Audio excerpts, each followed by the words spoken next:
પૃથ્વી sir chemistry YouTube ચેનલમાં તમારા બધાનું સ્વાગત છે। આજે છોકરાઓ આપણે બે ટોપિક જે છે બે ટોપિક કવર કરવા છે।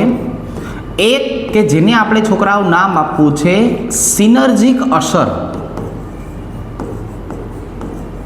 અને બીજા ટોપિકને આપણે છોકરાઓ જે છે એ નામ આપી દેવું છે કિલેટ સંયોજનો। શું નામ આપશું છોકરાઓ? આને કિલેટ સંકીર્ણ સંયોજનો।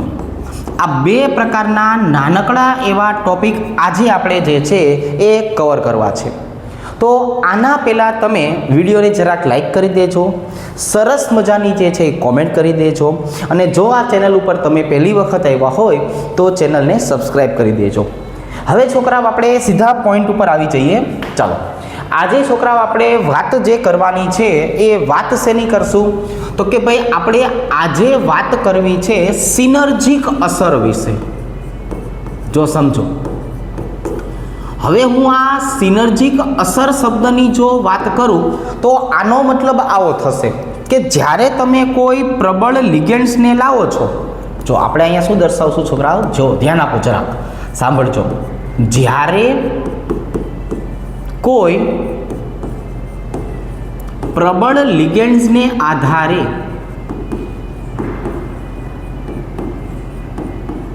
ધાતુની સંપૂર્ણ ઇલેક્ટ્રોન રચનામાં ફેરફાર થતો હોય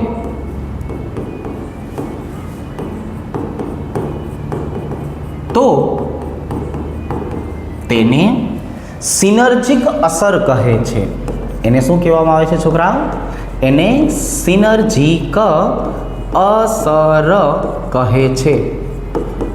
હવે સાંભળો, આ વસ્તુને છોકરાઓ આપણે થોડુંક એવું ડીપમાં જે છે એ લઈ જઈએ, અને આને આધારે આપણે આ બે પ્રકારના જે સંયોજનો છે NiCO4 અને FeCO5, આ બે પ્રકારના સંયોજનોમાં કઈ રીતે સંકરણ સમજાવી શકાય, કઈ રીતે સંકરણ જે છે એમાં ફેરફાર જોવા મળશે એની આપણે વાત કરીએ। ચાલો, તો અહીંયા છોકરાઓ હું તમને સમજાવું છું ઉદાહરણ નંબર 1। તો ભાઈ જોવો જોઈએ જરાક, આપણી પાસે ઉદાહરણ નંબર 1 કોણ છે? તો કે ભાઈ એને કહેવાય NiCO4 વખત। શું બોલાય આને? NiCO4 વખત। હવે આ ભાઈબંધનું જરાક IUPAC નામ બોલો જોઈએ। તો કે ભાઈ જો આને આમ બોલાય, સાંભળજો, ટેટ્રાકાર્બોનિલ। આ આપણો ભાઈબંધ કોણ છે? ટેટ્રાકાર્બોનિલ નિકલ। કોણ છે છોકરાઓ? ટેટ્રાકાર્બોનિલ નિકલ। ઓક્સિડેશન અવસ્થા આપણે અહીંયા શૂન્ય રાખેલી છે। બીજું આપણે વાત કરીએ, અહીંયા આપણી પાસે કોણ છે? તો કે અહીંયા આપણી પાસે સૌથી વધારે પ્રબળ લિગેન્ડ્સ આવેલો છે। કોણ છે ભાઈ સૌથી વધારે પ્રબળ લિગેન્ડ્સ? તો એને બોલવાનું છે CO। શું બોલવાનું છે ને? CO, carbonyl. તો હવે છોકરાઓ આ કાર્બોનિલની થોડી ઘણી ચર્ચા આપણે કરીએ તો આવી રીતે કરશું કે ભાઈ અહીંયા મારી પાસે નિકલ છે, તો અહીંયા હું લખવાનો છું Z બરાબર 28। હવે જો નિકલની ઓક્સિડેશન અવસ્થા શૂન્ય છે એટલે કોઈ પણ પ્રકારના, સાંભળજો, કોઈ પણ પ્રકારના ઇલેક્ટ્રોનને દૂર કરવાના થતા નથી। એની બદલે આ કાર્બોનિલ જે છે એ કાર્બોનિલ શું કરવાનો છે? તો કે ભાઈ કાર્બોનિલની જો આપણે વાત કરીએ તો એ બુલડોઝર લઈને આવશે। શું કરશે છોકરાઓ? બુલડોઝર લઈને આવશે। પછી એના વચમાં જેટલા પણ ઇલેક્ટ્રોન આવશે એ બધા જ ઇલેક્ટ્રોન છે એનો ઉલ્લાર્યો કરી નાખશે। શું કરી નાખશે છોકરાઓ? ઉલ્લાર્યો કરી નાખશે। જો આ મારી પાસે 3D કક્ષક છે, સાંભળજો, એની બાજુમાં કોણ? તો કે એની બાજુમાં તો સ્વાભાવિક છે 4s કક્ષક આવેલી હોય। જો આ રેડી છે? ઓકે, તો હવે આપણી પાસે ઇલેક્ટ્રોન ક્યાં આવેલા છે? તો કે ભાઈ જો હું આની વાત કરું તો આમાં 8 ઇલેક્ટ્રોન છે, 2 3 4 5 6 7 અને 8 ઇલેક્ટ્રોન મને ડી કક્ષકમાં દેખાય છે। અને 2 ઇલેક્ટ્રોન ક્યાં આવેલા છે છોકરાઓ? તો કે ભાઈ જો 2 ઇલેક્ટ્રોન આવેલા છે 4s કક્ષકમાં। હવે આપણે કીધું કે અહીંથી સૌથી પ્રબળ લિગેન્ડ્સ છે એ ધડ ધડ ધડ કરતો આવે છે જો, અને ઈ કોણ? કાર્બોનિલ. તો આ કાર્બોનિલ શું કરશે ખબર છે? આ ઇલેક્ટ્રોનને ઉપાડીને આમાં નાખી દેશે. આ બે ઇલેક્ટ્રોનની વાત કરીએ તો એને ઉપાડીને આમાં નાખી દેશે. એટલે મારો કહેવાનો મતલબ આવો છે કે 8 ઇલેક્ટ્રોન આ 2 ઇલેક્ટ્રોન આ ટોટલ કેટલા થયા? તો કે ટોટલ 10 થયા. એ 10 ઇલેક્ટ્રોન જે છે એનું યુગ્મીકરણ કરી નાખ્યું. હવે અહીંયા હું કોની વાત કરવાનો છું? NiCO4 વિશે. શેના વિશે વાત કરીશું? NiCO4. તો સાંભળજો, આને શું કર્યું? તો કે આને આજે આપણી પાસે 3D કક્ષક હતી ને છોકરાઓ, એ 3D કક્ષકને આખી ભરી નાખી. હવે આપણી પાસે લિગેન્ડ્સ તો 4 છે, તો 4 લિગેન્ડ્સ જે છે એ પોતાના ઇલેક્ટ્રોન આવશે તો ખરા ને? હવે આવ્યા જ છે તો શું કરશે? તો કે ભાઈ જો આવ્યા જ છે તો એના કારણે જે છે એ ઇલેક્ટ્રોનનું, તો હવે આ જે 4 લિગેન્ડ્સ આવ્યા છે તો એ શું કરવાના છે? તો કે એ ઇલેક્ટ્રોનની ગોઠવણી તો કરી જ દેવાના છે. જો અહીંયા આપણે શું કરી નાખ્યું? તો કે અહીંયા આપણે આવું કરી નાખ્યું. જો બધા જ ઇલેક્ટ્રોન જે છે એનું યુગ્મીકરણ કરી જ નાખ્યું છે આવી રીતે. હવે તો આ 4 લિગેન્ડ્સના ઇલેક્ટ્રોન આ ખાલી કક્ષકમાં આવશે. એક 4s છે અને બાકીની 3 કઈ છે? તો કે બાકીની 3 જે છે એ 4p છે. જો માથે લખી દો તમને, આ 4s કક્ષક છે અને આ 4p કક્ષક છે. જો એ આવી રીતે. હવે તો કે અહીંયા કોણ ઇલેક્ટ્રોનનું દાન કરશે? તો કે અહીંયા CO દાન કરશે, અહીંયા CO દાન કરશે, અહીંયા CO દાન કરશે અને અહીંયા કોણ દાન કરશે? CO. એટલે આપણે બોલવું શું બોલાય? શિવા શિવા શિવા શિવા આવી રીતે. ઓલા છોકરાઓ કાર્ટૂન જોતા હોય ને એટલે મને બધું યાદ રહી જાય એટલે જ્યાં મોકો મળે કે નહીં ત્યાં એપ્લાય કરી જ દેવાનું. અહીંયા આવી ગયું sp3 સંકરણ. કયું સંકરણ આવી ગયું છોકરાઓ? sp3 સંકરણ. હવે જ્યારે પણ sp3 સંકરણ થાય એટલે આપણને બધાને ખબર છે કે ભાઈ sp3 સંકરણનો મતલબ શું થયો? તો કે ભાઈ આનો મતલબ થયો સમચતુષ્ફલકીય આકાર. આનો ભાઈબંધ આપણને બધાને મતલબ ખબર છે, સમચતુષ્ફલકીય આકાર આપણને જોવા મળશે. તો હવે આ સરસ મજાનું બોક્સ બનાવી નાખીએ. આમાં વચ્ચોવચ્ચ કોણ આવી જશે? આપણો ભાઈબંધ નિકલ.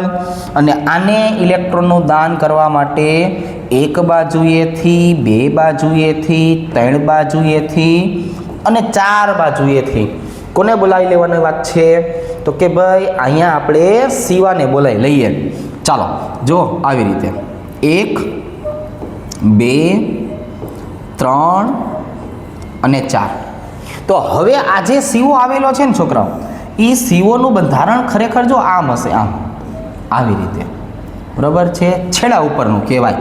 એટલે આને જો આપણે નામ દર્શાવવું હોય તો આને બોલાય ટર્મિનલ કાર્બોનિલ. છોકરાઓ આને શું બોલાય? Terminal carbonyl. જો આવી રીતે. તો અહીંયા છોકરાઓ મને એટલી ખબર પડી કે અહીંયા પ્રબળ લિગેન્ડ્સ હોવા છતાં પણ કયું સંકરણ થયું? sp3. તો તમારે આના માટે યાદ રાખવાનું હતું કે ભાઈ NiCO3 પૂછે તો તમારે હળવેક રહીને શું કહી દેવાનું છે? તો તમારે હળવેક રહીને કહી દેવાનું છે કે આમાં sp3 સંકરણ જે છે એ જોવા મળે. અને આજે બધા જ ઇલેક્ટ્રોનની અસર આ રીતે દર્શાવી દીધી કે નહીં, એટલે આને બોલવામાં આવે છે સિનર્જિક અસર. શું બોલવામાં આવે છે? સિનર્જિક અસર. તમારે એક વખત લખવું હોય તો આખું તમે લખી પણ લેજો પુશ કરીને. રેડી? ચાલો હવે હું તમને આને આધારે થોડીક એવી માહિતી વધારાની સમજાવી દઉં. તો આવી જ રીતે જો આપણે સિનર્જિક અસરની વાત કરીએ છોકરાઓ, તો સિનર્જિક અસરના પરિણામે આ આપણો જે ભાઈબંધ છે ને FeCO5, ચાલો ભાઈ આનું નામ જે છે એ બોલી નાખો ને જરાક. તો ભાઈ આને આ પર્ટિક્યુલર આ લાલાને બોલવામાં આવે છે પેન્ટાકાર્બોનિલ. આયર્ન. તમને પછી આયર્ન ન સમજાતું હોય તો લખવાનું ફેરમ. ઓક્સિડેશન આ કેવો થઈ જાય? 0. શું થઈ જાય? 0. આવી રીતે જો પેન્ટા કાર્બોનિલ આયર્ન 0. હવે તો કે આને મેગ્નેટિક ટેપ પણ બોલવામાં આવે છે. શું બોલવામાં આવે છે છોકરાઓ? મેગ્નેટિક ટેપ જે છે એ ટેપ તરીકે પણ ઓળખવામાં આવે છે. દેશી માણસથી દેશી ભાષામાં લખીએ. હવે એ જે મેગ્નેટિક ટેપ શબ્દ જે આપણે વાપરો કે નહીં, એનો મતલબ શું થાય? પહેલાં જે ઓલી જૂની કેસેટ આવતી ને, એ કેસેટની જે ઓલી પટ્ટી નહોતી આવતી કોફી કલરની, એ પટ્ટીઓ જે છે એ મેગ્નેટિક ટેપમાંથી બનાવવામાં આવે. પણ જ્યારે જૂના જમાનામાં ટેપ રેકોર્ડર હતા ત્યારે એ કેસેટ વપરાતી. આગળ વાગે પાછળ વાગે, આમ કરો તો સીધું ગીત વાગે, ઊંધું કરી નાખો તો બીજું ગીત વાગે. હાલ એનો ઉપયોગ ઉત્તરાયણમાં પતંગના દાંડા ઝોલવા માટે થાય છે. તમે જોઈ છે ને પતંગના દાંડા ઝોલવા માટે, એ આવડિયા. તો એ આના માટેની જો હું વાત કરું તો આમાં કયું સંકરણ થશે ખબર છે? DsP3 સંકરણ જોવા મળશે. છોકરાઓ કયું સંકરણ જોવા મળશે? DsP3 સંકરણ. હવે આનો મારે આકાર દર્શાવવો હોય તો તમારી નજર સામે તો કે ભાઈ દર્શાવે જો આવી રીતે 1 2 3 4 અને 5. હવે અહીંયા જુઓ છોકરાઓ, હવે આની જો આપણે વાત કરીએ તો અહીંયા કોણ આવી જશે? તો કે જો અહીંયા કાર્બોનિલ આવી જશે આવી રીતે 1 2 3 4 અને 5. રેડી? હવે તો હવે આપણે શું કરશું? આટલો જે ભાગ છે ને છોકરાઓ એને ત્રિકોણમાં લઈ લેશું. જો આટલો જે ભાગ છે એને શેમાં લઈ લેવાનો છે? ત્રિકોણ જે છે એ ત્રિકોણમાં લઈ લેશું. એટલે આ ભાઈબંધ જે છે એનો આકાર કયો થઈ ગયો? તો કે જો હું આના આકારની વાત કરું તો આને બોલવામાં આવે છે ત્રિકોણીય. આને શું બોલવામાં આવે છે? ત્રિકોણીય દ્વિપિરામિડલ. જો છોકરાઓ આનો આકાર કેવો થઈ ગયો? ત્રિકોણીય દ્વિપિરામિડલ. રેડી? ચાલો પછી આમાં જે આ ઊભા પટ્ટામાં જે આવેલા છે ને છોકરાઓ, જો આવડા હું આની વાત કરું છું એ આ. તો આવા જે ઊભા પટ્ટામાં આવેલા કાર્બોનિલ હોય કે નહીં, એ કાર્બોનિલને બોલવામાં આવે છે છોકરાઓ એક્સિયલ, અને આને બોલવામાં આવે છે ઇક્વિટોરિયલ. રેડી? તો એક્સિયલ અને ઇક્વિટોરિયલ એમ બે પ્રકારના આમાં કાર્બોનિલ આવેલા હશે, પણ એ આપણે જે તે સમયે પાછા ભણશું. હવે સાંભળો, હવે હું તમને એક સરસ મજાની જે છે એ મોસ્ટ આઈએમપી વાત કરી દઉં. તમે એક વસ્તુ નોટિસ કરજો, આમાંથી પ્રશ્ન પૂછાવાના ચાન્સ ઘણા છે. અને એ કોણ? એ છે નિકલ જે છે એના જુદા જુદા બંધારણ અને એમાં થતા સંકરણ. ચાલો ભાઈ ધ્યાન રાખજો, હું શેની વાત કરું છું. K2 NiCl4. ચાલો K2 NiCN4, K4 NiCN4 અને એના પછી આવશે છોકરાઓ NiCO4. જો મેં નિકલના આટલા પ્રકારના જે છે એ વેરિયન્ટ તમારી નજર સામે લખ્યા છે. હવે આ બધામાં કયા કયા સંકરણ થાય એની વાત કરીએ. જો આની આપણે વાત કરીએ છોકરાઓ તો આને આવી રીતે દર્શાવાય Ml4 નિર્બળ લિગેન્ડ્સ. એટલે આની અંદર સંકરણ થશે sp3 સમચતુષ્ફલકીય આકાર. આને શું બોલાય છોકરા ખબર છે? Ml4 પ્રબળ લિગેન્ડ્સ. અહીંયા DsP2 સંકરણ થશે. અહીંયા છોકરાઓ Ml4 અને સાંભળજો પ્રબળ લિગેન્ડ્સ, પરંતુ નિકલની ઓક્સિડેશન અવસ્થા 0 આવેલી છે, એટલે આને સિનર્જિક અસર તરીકે દર્શાવાય. છોકરાઓ શેના તરીકે દર્શાવાય? સિનર્જિક અસર. અને એના કારણે આમાં સંકરણ થાય sp3. કયું થાય? ચાલો હવે આના પછીની જો હું વાત કરું છોકરાઓ તો આ વસ્તુ જે છે એ થઈ ગઈ સિનર્જિક અસર માટેની. હવે આપણે જેની ચર્ચા કરવી છે એને બોલવામાં આવે છે કિલેટ સંકીર્ણ સંયોજન. સંકીર્ણ સંયોજન. તો હવે આજે આ કિલેટ શબ્દ આવ્યો ને છોકરાઓ, એ આપણા માટે આમ જોવા જઈએ તો નવો છે. સાંભળજો, હવે હું આમ દર્શાવું છું. જો છોકરાઓ, એકદમ સિમ્પલ તમને સમજાવી દઉં. ધાતુ આયન છે, એની સાથે તમે એક દંતીય લિગેન્ડ્સને જોડશો ને, તો એનાથી જે બને એને બોલવામાં આવે છે સાદા સંકીર્ણ સંયોજન. શું બોલાય એને? સાદા સંકીર્ણ સંયોજન. છોકરા, એ આવી રીતે સાદા સંકીર્ણ સંયોજન, જેના જો ઘણા બધા ઉદાહરણ આપણે જોયેલા છે. K4 FeCN6. ચાલો એક ઉદાહરણ હું તમને આ આપી દઉં.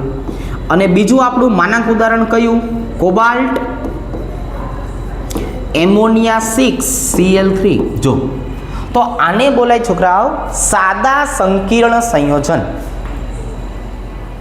હવે હું તમને આના પછીની જો વાત કરું તો આવી રીતે દર્શાવશું. જો હવે આના પછી આપણે શેની વાત કરશું છોકરાઓ ખબર છે? આવી રીતે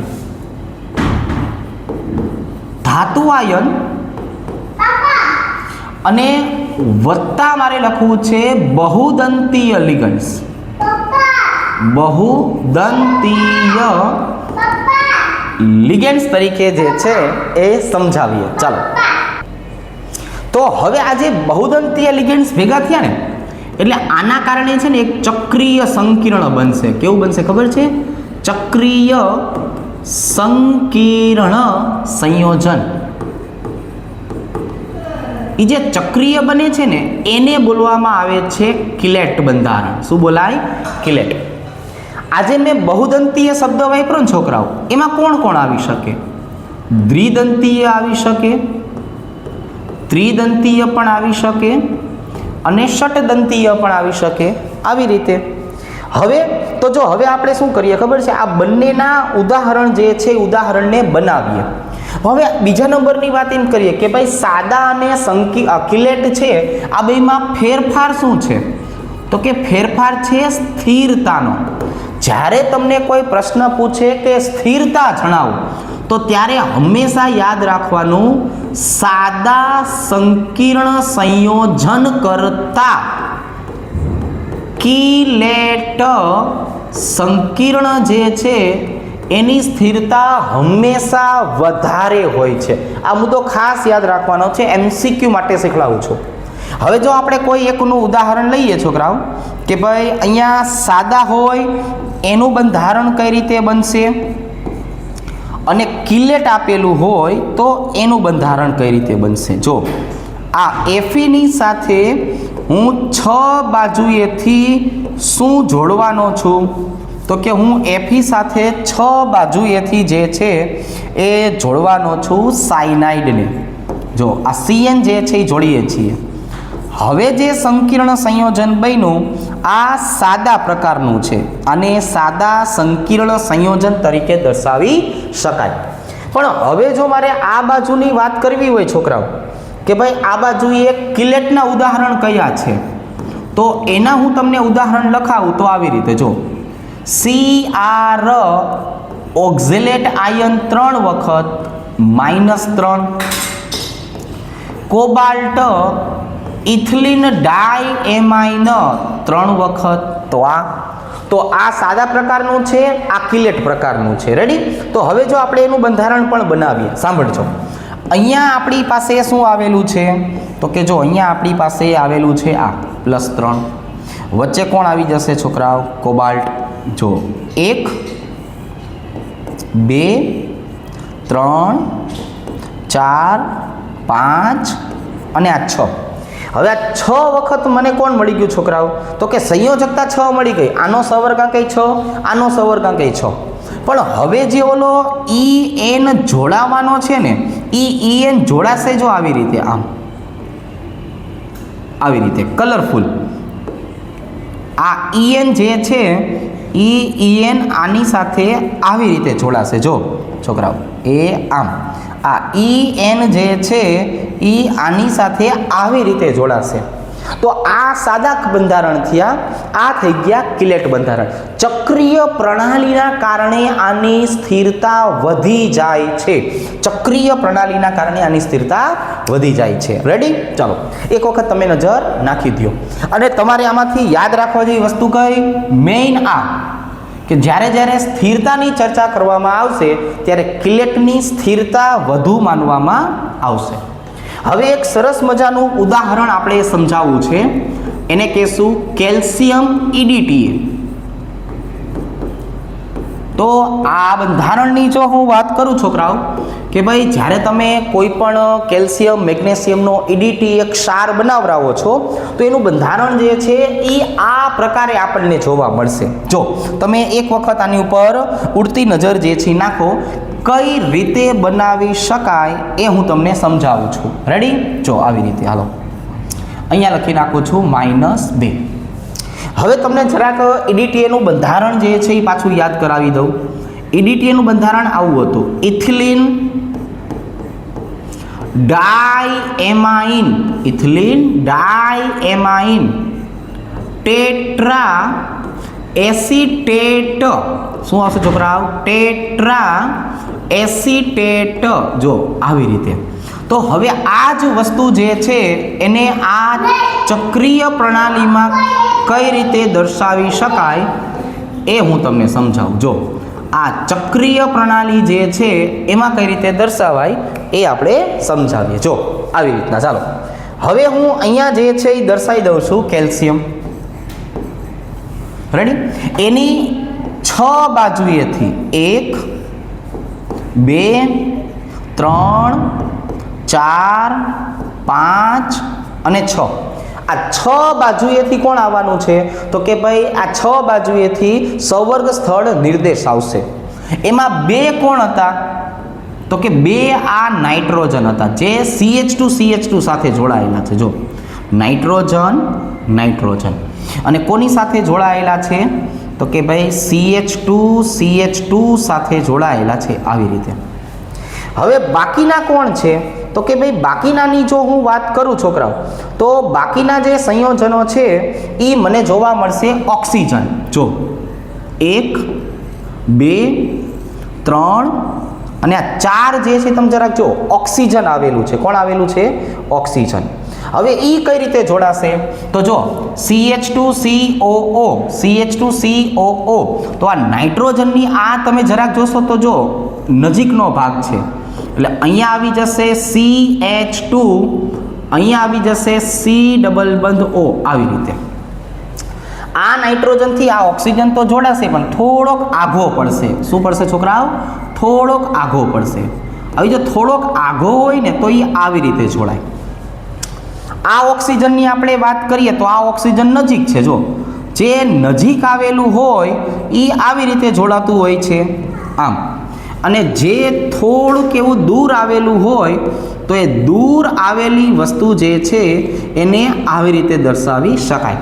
તો EDTA નું બંધારણ જે છે એ આ પ્રકારનું હોય છે. EDTA જ્યારે પણ જોડાયેલો હશે કેલ્શિયમની સાથે ત્યારે આવી રીતે જે છે એ જોડાણ દર્શાવે છે. તો આજે થોડીક મારી નાની ઢીંગલીએ તમને હેરાન કર્યા હશે પણ કંઈ વાંધો નહીં. એના મનમાં નાનકડી એવી કોમેન્ટ કરી નાખજો અને વિડીયોને લાઇક કરી નાખજો. આખો વિડીયો જે છે તમે જરા જોઈ લેજો. બહુ સારો લાગે તો આને શેર કરજો અને ચેનલમાં નવા હોય તો સબસ્ક્રાઈબ કરી નાખજો. ચાલો આજ માટે અહીંયા સુધી રાખીએ. આવતીકાલે જે છે એ આપણે સમઘટકતા જે છે એ સમજાવશું. વેરી મોસ્ટ ઇમ્પોર્ટન્ટ પોઈન્ટ છે સમઘટકતા. ચાલો મળીએ કાલે.